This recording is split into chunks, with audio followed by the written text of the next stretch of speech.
Hi, this is Madlen Ernest from Nihi Sumba here in Indonesian Island of Sumba, chatting today with Renee about the luxury travel industry and where to from here.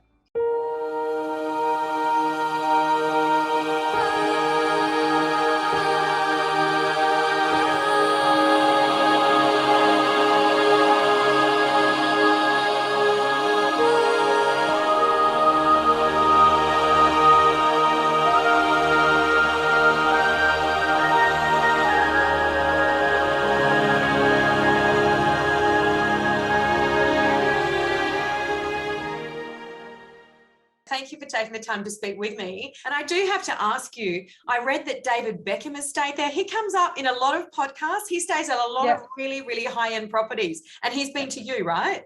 Yes, he has. He's been here with his family, and I think he really enjoyed his stay. One of the favorite stories we still like to tell is when he went to one of the tours with Sumba Foundation, the foundation which coexists with our hotel here, where we support the local communities. He went to a school in a village and literally nobody recognized him, who he was. So it just shows the anonymity people could have here, because generally speaking, Sumbanese live in very simple kind of accommodation. Access to electricity or water is not given. So most of them don't even have a TV or running water in their homes. So obviously nobody knows who they are when they come in. So it gives this natural anonymity where people can just be who they are, because, yeah. What was his reaction to that, to not being recognized? He loved it. I think he really loved it. I mean, he still talks about it, so I guess he must have loved it. And look, I'm actually based in Jakarta, Indonesia at the moment, and I haven't been to Nihi Sumba yet, but I want to because of the ponies. Now, tell me all about these magnificent ponies, because I believe they're wild ponies. Well, I wouldn't call them anymore that wild. We do use them for riding and things. So they all have been trained to ride our guests and do different activities. And yes, the ponies became very, very famous. I guess the power of social media. We used to be a surf resort firsthand because of the private wave, and the ponies pretty much took that one over very, very quickly. So all of our ponies are local ponies from Sumba. They're called sandalwood ponies, just simply because the originated horse is coming from Mongolia. Sandalwood traders brought ponies to exchange for sandalwood. That's like a very, very long time ago, and used it as a currency. That's how the original ponies came to the island of Sumba. So nowadays, there's obviously a lot more. There's a big racing industry here as well in Sumba, local racing industry. It's very big in the culture of Sumbanese. They are part of dowry gifts for weddings. They're used for ceremonies such as funerals. So ponies are a really important part of their culture. And all of our ponies are obviously ex-race horses or ex-pasola horses, or we had guests buying horses off the ceremony and walking them in and like, sorry, we couldn't just watch that. Can you take care of the pony? So that's how the herd slowly grow. We tried it out with a couple, obviously with Carol, our horse whisperer. She started that whole sandalwood stables. And you have a horse whisperer. You have a horse whisperer. Yes. How many horses do you have? So we started with just a couple, and now we are 23 herds strong. Yeah. What is the role of the horse whisperer? To keep them calm so the guests can ride them? And I mean, as I said, they're all ex-race horses, so their mentality is just to race and be competitive and be all like hyped up and go for it.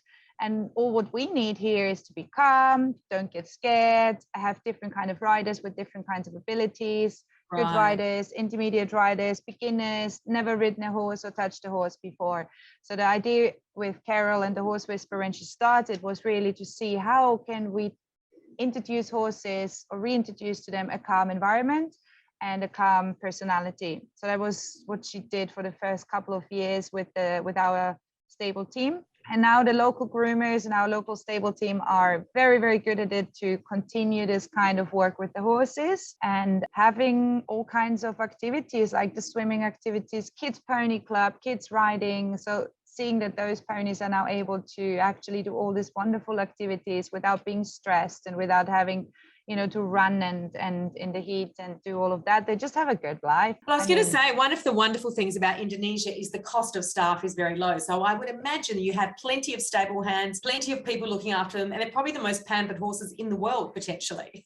Oh my God, they have a horse dentist coming twice a year from Jakarta.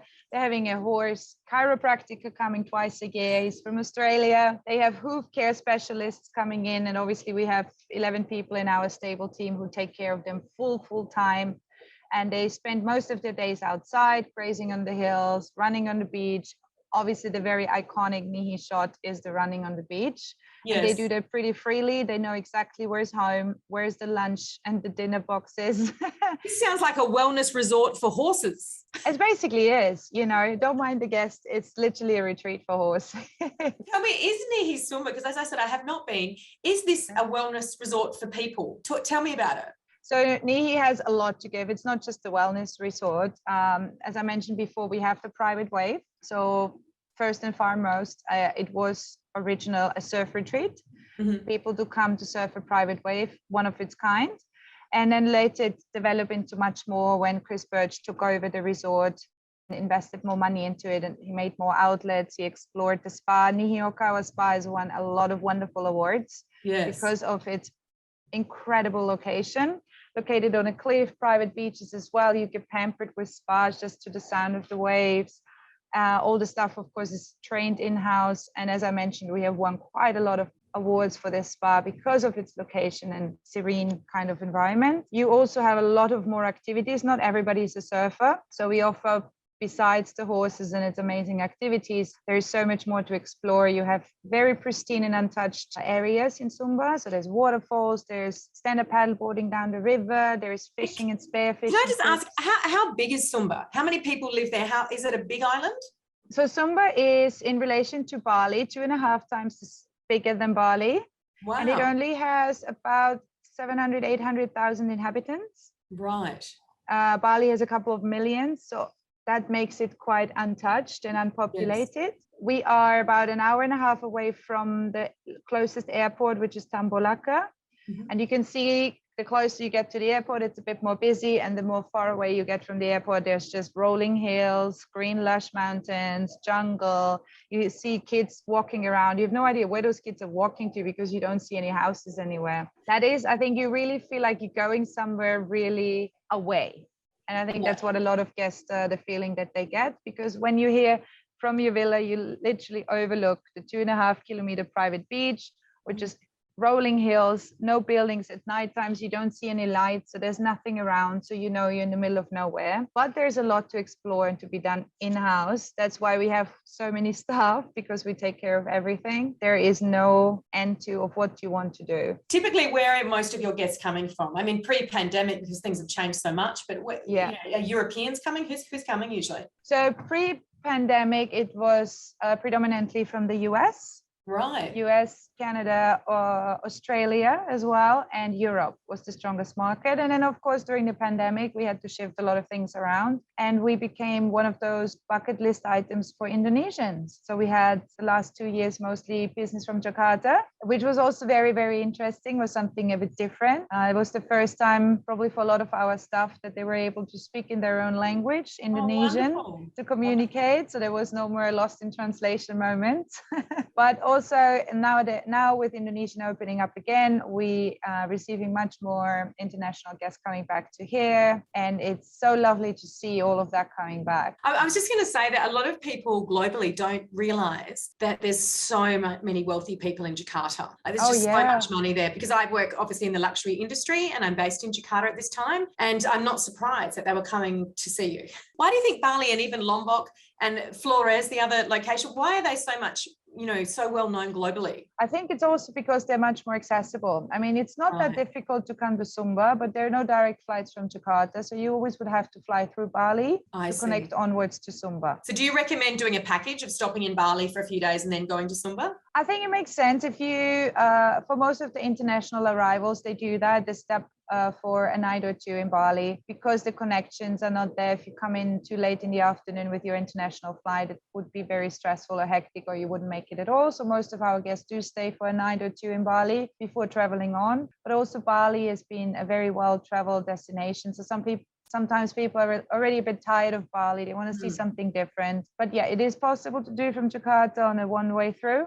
Do a little stopover. Otherwise, to split it up is maybe not a bad idea. And tell me, what is the best wellness treatment that you have to offer? Ooh, My favorite, I would say, would be the Nihi half-day spa safari. So it's a combination of a 3-hour package of treatment. There is different choices of how you can get there. You can ride there by horse. You can hike there, which is about an hour and a half hike, or you could just drive there with our safari car. It's a 7-minute drive by car.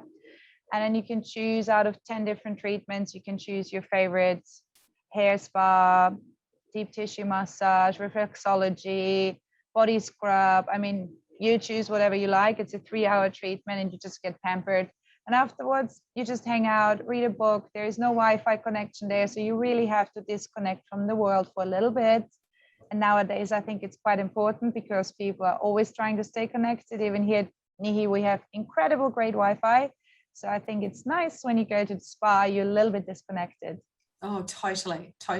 But my question is, you're from Austria and you've been living in Southeast Asia for some 20 years? Yes, that's right. How has that happened? Yeah, I know it's a bit of a different one. I mean, I come from the skiing mountains of Austria, so it's quite different to be in the tropics, but I always loved the ocean. We are a landlocked country, so the ocean always was something that always attracted me. And I had the opportunity to go to Vietnam in my early 20s. And I said, yeah, try that for a year or two. And just because, you know, you keep your mind open, opportunities arise. And I got to stay in this beautiful country in Vietnam for 10 years. And I moved on to Cambodia for a couple of years until I made my way down to Indonesia. And I don't regret a thing. It's just been so wonderful to explore Asia and Southeast Asians specifically. How does your family back home feel about you, being there so long?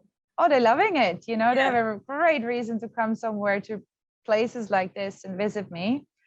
So they have no excuse not to come, and they support it fully. My sister is similar to me. She also has lived in Vietnam for 15 years and traveled around. And congratulations on being a woman in the position. I mean, there are just not many women that make it to the top, and you've certainly made it to the top at one of the most luxurious resorts in Southeast Asia. Why do you think that, has it been hard for you, and why do you think there aren't more women in your position? Well, I do think it's a bit of a boys' club, or used to be a bit of a boys' club. Hospitality. I do think that there are a lot of benefits being a woman in this position, especially in Southeast Asia. In Asia, people do respect their mothers a lot. And funny enough, in Indonesia, you might have experienced the same thing. People address you as Ibu, which translates literally to mother. So people address you in a very respectful way and see you in a very respectful form being a woman. So I see a lot of benefits of being a woman in this industry. But yes, I think the challenges could be sometimes combining family life and having your own family and then living in a remote place like Nihi or other remote places in the Maldives or wherever you go. It's hard to maybe to bring those two lives together as one. It takes a lot of commitment and dedication, because I see it as a lifestyle to work here. We live on site, your guests are your friends on site, your staff is your family on site. So there's not much time left to do anything else because you're very involved within your daily challenges. But if you love what you do, I think, you just have to go for it.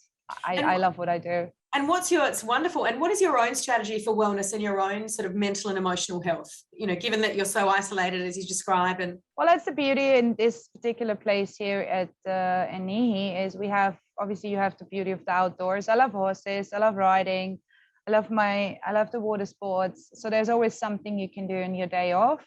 You go out on a hike, or you go out on a swim, on a stand-up paddle, you go out for a ride. Also, we have the opportunity to go to Bali every so often, every couple of months, take a little break, go to Bali. That helps a lot to go. I call Bali my city life, where I go shopping and do things, because there's not much shopping happening in Sumba. But also, there's always a lot going on. So you never feel bored. Every day is a new day with complete new things coming at you. So it's always kind of very exciting. And who owns the resort? And do you have a lot of, accountability in terms of your role? Yeah, of course. To be entrusted with such a big property and such so many staff and important guests, it's a huge. How many staff? We have around 350 staff. It's a lot. So for a 34 key resort, it's a big number. Wow. But also, as I mentioned, there's a lot we offer and a lot we do and a lot to take care of. I mean, landscaping alone is a very, very big team. with the food forest and organic gardening. And yeah, so there's a lot going on. The resort is owned by Chris Birch. He acquired it a couple of years ago, and he invested a lot of money in upgrading it to what it is today. Where is he from? He's from America. Right. And his partner is James McBride. He's also our CEO, and he's the one who comes much more often. Unfortunately, Chris hasn't been able to travel over the last 2 years to come and see us, but he's coming in June, so we're all kind of excited to see him again. It's been quite a while. And then we have James. He's our CEO. He comes a bit more often. He tries every 3 months to come out for a visit. And he's, I would say, the brilliant mind behind a lot of things we create here. He's a very out of the box kind of thinker. He has a lot of experience, worked in the hotel industry for a very, very long time in very, very amazing places all over Asia and America and Europe. So yeah, with all that combined, that's where I am, and that's the support I'm getting, which helps a lot because it can be a challenging place, of course. Oh, absolutely. And what do you attribute to the food quality in Indonesia? Because it just blows me away how fantastic it is. I mean, particularly in a city like Jakarta, right? Yeah. I mean, there's so many fantastic restaurants. I mean, I haven't had a bad meal there ever. And it's what, 1/10 of the price of Singapore, like quite literally. Yeah. True. Yeah. What do you make of it? Why is it so good? Well, I guess in Asia, generally, the food is the most important part of anything in Asia. So people take a lot of time and passion to put into their food. Yes. And I think it reflects a lot on their meals. Yes. Here in Nihi, I mean, all the food is included. So it's kind of a full board kind of resort, because there are no other options for guests to go out for dinner like Jakarta, where you have so many options. And or even Bali, you have many or options. even Bali, yes, exactly. So we try whatever we can to give guests the experience they're looking for with as many options as possible. To have choices for them available. We catch our own fish out in the ocean. We have our own organic garden and food forest to bring the freshest quality to the table. So I think that all reflects back to the quality of the food. And if you have a lovely team who loves to cook, then I think you get the perfect meal. Yeah. Sounds like heaven. And how do you see the future of luxury accommodation and indeed luxury travel changing? I think after the pandemic, a lot of things will change or are already changing. The approach of traveling will be a little bit different. People will be looking for maybe smaller, more intimate places to stay, less, the big complexes with 1,000 rooms. I think people just look for being locked up for so long. They're looking for a whole different experience after that long pandemic and after being locked up and lockdown after lockdown. I think that's also the feedback we get a lot from our guests coming back internationally. Is like, we couldn't wait to just walk that beach and be out on your private beach with nobody around. Just have this space awareness again of not being confined, and I think it gives us a lot of credit. Oh, 100%. I mean, I would have thought that a place like Nihi Sumba, and one of the reasons I looked you up to talk to you is because I think your resort represents what people are looking for right now. To get away from it all. They're relatively isolated. They're with nature in a whole lot of ways. There's a good, incredible wellness facility, very healthy organic food. I mean, you really do offer it all there. We try, yes. It's definitely one of our aims. We want to make sure that the experience the guests have here are one of its kind. Yes. Because when you travel that far, you want to make sure that everybody gets what they're looking for. Yes. I think that's one of the strategies, or that's one of the important parts of our job, to make sure to, first of all, know what the expectations are and then over-deliver. Yeah. And how long do guests normally stay? What's a typical? International guests, generally a week to 2 weeks. Yeah. So 5 nights is a minimum for a traveler who comes in internationally. Yeah. Makes sense, because it's a long journey. It is a journey, especially if you come overseas, long flights, a bit of a jet lag. It will take you a few days to just settle in and get your bearings and get your new rhythm and find your little routine. So I think 5 nights is probably the shortest amount you should stay anywhere when you go nowadays. Yeah. I think it's also one of the things that is shifting. People used to travel very quick, very fast, 2 nights here, 2 nights here, because they wanted to see as much as they could within a week or within 10 days, 3 countries in 10 days, especially in Asia. combination. But nowadays people rethink that a little bit, travel a bit less, but enjoy more at one place. Yes. So I think it's definitely one way how it's shifting the whole kind of travel industry.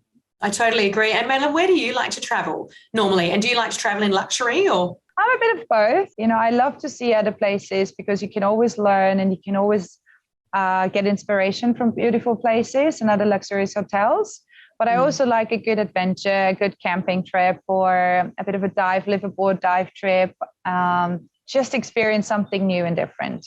Yeah. That's always kind of, and the most important part is you travel with people you like to travel with. So normally this is for me, my sister or very close friends, which makes the journey, no matter which journey you take into the luxurious hotel world or a camping somewhere in the jungle, it makes it so much more special. Do you miss Austria? I do miss the snow and the skiing and the snowboarding. I'm not going to lie. It's nice to wear some nice boots and jackets. I miss that fact of dressing up a little bit. I used to go home every year, at least once. It's been now 3 years just because of the pandemic and not being able to travel. It's a long time. It's going to happen this year for sure. But look, I would love to come and see the resort. I've read so much about it and the ponies. I'm a rider myself, so the horses look amazing. But before we go, I just want to ask you where to from here for you? Okay, that's an interesting one. That's a very interesting one. I don't think I'm ready yet to go from here. I'm still too much in love with this place. And I think after you work in a place such as Nihi, the world is your oyster. You have a lot of opportunities and choices. But I think for now, I'm going to stay put here. I would definitely want to make sure to see you here, Renee. So I'm going to wait for you to come. Thank you. And then, no plans. I've been always kind of a person, you feel it when it's time to move on. Yes. And then you make a decision. Nowadays, also the pandemic has taught us a lot. You can't make too many future plans. You have to live a little bit more present and in the moment. And right now, the moment in the present for me is definitely here. And whenever this new moment will arise, I will make a decision. Fantastic. Well, it sounds very exciting. And it sounds just like you are in heaven on earth in that beautiful resort. In so many ways. And I can't wait to come and see you. I'm sure you would have a wonderful time. We'll make sure of that. And it would be lovely to meet you in person. It'd be lovely to meet you too. Thank you for your time, Madlen. We really appreciate it. Thank you guys very much. It was a pleasure to talk on your podcast today. Absolutely. Take care. See you soon. See you soon. Thank you. Don't forget to subscribe here and follow us on Instagram and Facebook for regular travel updates. You can also hear our episodes on Spotify and Apple Podcasts.